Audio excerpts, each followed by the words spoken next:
हरे कृष्णा। तुलसी विवाह।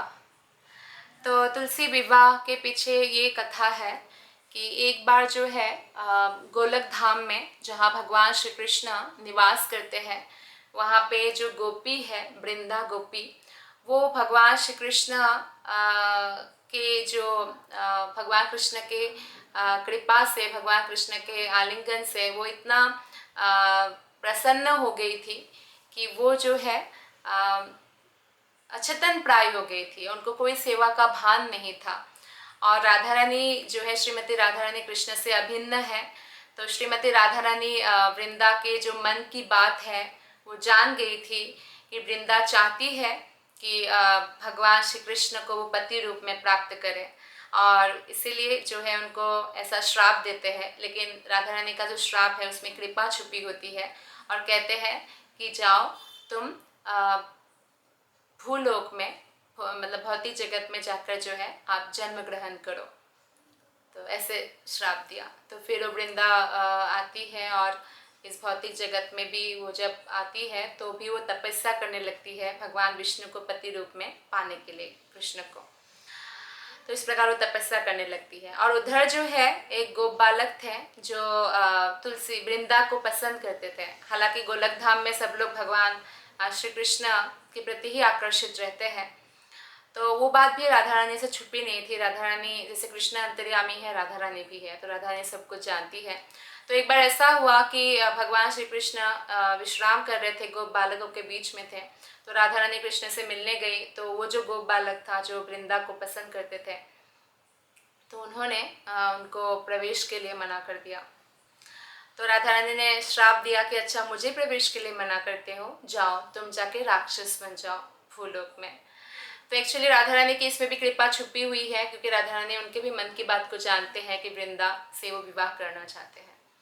तो वो जाके शंखचूड़ बनते हैं, और फिर लेकिन वो बहुत शक्तिशाली राजा बनते हैं, और लेकिन आसुरिक प्रवृत्ति वाला, क्योंकि ऐसा ही श्राप उनको मिला था। तो उधर ब्रह्मा जी क्या अरेंजमेंट करते हैं कि शंखचूड़ को बोलते हैं कि तुम्हें अगर और शक्तिशाली बनना है तो एक परम पवित्र जो एक कन्या है वृंदा, आप उनसे विवाह करो। तपस्या कर रही है, जिस जगह पे तपस्या करते हैं ब्रह्मा जी बता देते हैं। तो आप उनसे विवाह कर लो, तो आप उनकी सतीत्व के कारण कोई आपको मार नहीं सकेगा।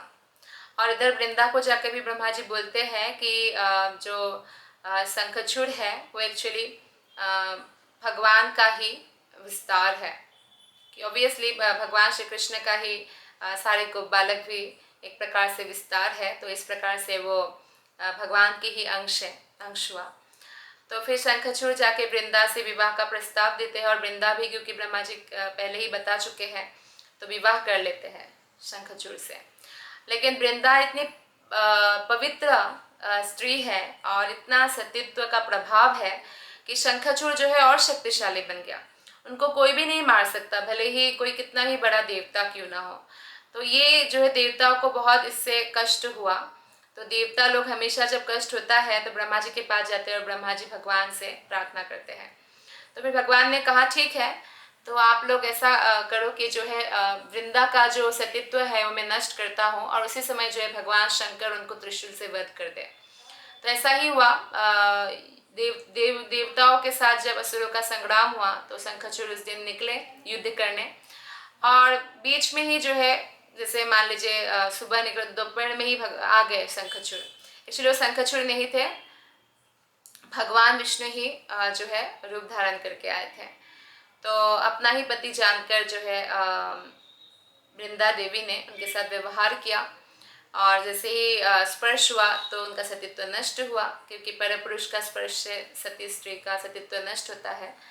तो इससे क्या हुआ, लेकिन उनको पता चल गया कि ये उनका पति नहीं है, तो उन्होंने श्राप दिया कि आप जो कोई भी हो पत्थर बन जाओ, ऐसा श्राप दिया। तो तुरंत भगवान, क्योंकि भगवान जो है, भगवान भक्तों का श्राप ग्रहण करते हैं प्रेम के कारण। असुर लोग तो भगवान को हमेशा ही श्राप देते रहते, हिरण्यकशिपु है, कंस है, तो हमेशा श्राप देते रहते हैं। लेकिन भगवान असुरों का थोड़ी ना ग्रहण करते हैं, लेकिन भक्तों का वो ग्रहण करते हैं। जैसे वृंदा देवी ने कहा पत्थर बन जाओ, तो पत्थर बन गए। तो फिर क्या हुआ, इधर शंखचूड़ को त्रिशूल से मार दिया भगवान शंकर ने और देवता जीत गए। उधर भी जय ध्वनि होने लगी। और इधर जो है देवता लोग फिर देखते हैं कि भगवान नारायण तो शिला बनकर पड़े हुए हैं, तो फिर प्रार्थना करते हैं वृंदा देवी से। और वृंदा देवी को भी पता चलता है कि भगवान विष्णु के लिए ही तो तपस्या कर रही थी, तो वो तुरंत ही क्षमा मांगते हैं। तो भगवान कहते हैं उनसे कि ये जो लीला है ये मेरी इच्छा से ही हुई है, तो मैं शालिग्राम के नाम से जाना जाऊंगा और तुम मेरी पत्नी हो तुलसी। तो तुलसी शालिग्राम का जो है विवाह हुआ इस प्रकार। और भगवान ने कहा कि आप वैकुंठ चलो, और तुलसी को अपना पत्नी रूप में स्वीकार किया भगवान ने। और ये भी कहा कि भगवान जो है तुलसी देवी के पत्र के बिना भोग ग्रहण नहीं करते, इतना प्रिय है तुलसी भगवान को। तो फिर उसके बाद उन्होंने ये भी कहा कि आपका जो ये अब शरीर है, ये जो भौतिक शरीर है, भौतिक मतलब उनका जो शरीर धारण किया था उन्होंने भूलोक के लिए, तो कहा कि इस शरीर को अब आप त्याग दीजिए। तो उनका जो शरीर है वो बन गया गंडकी नदी, जो अभी नेपाल में है। पहले तो सब भारतवर्ष था, तो अभी नेपाल नाम से जाना जाता है, तो वहाँ गंडकी नदी है। और जो उनका बाल है उससे बन गया तुलसी पौधा।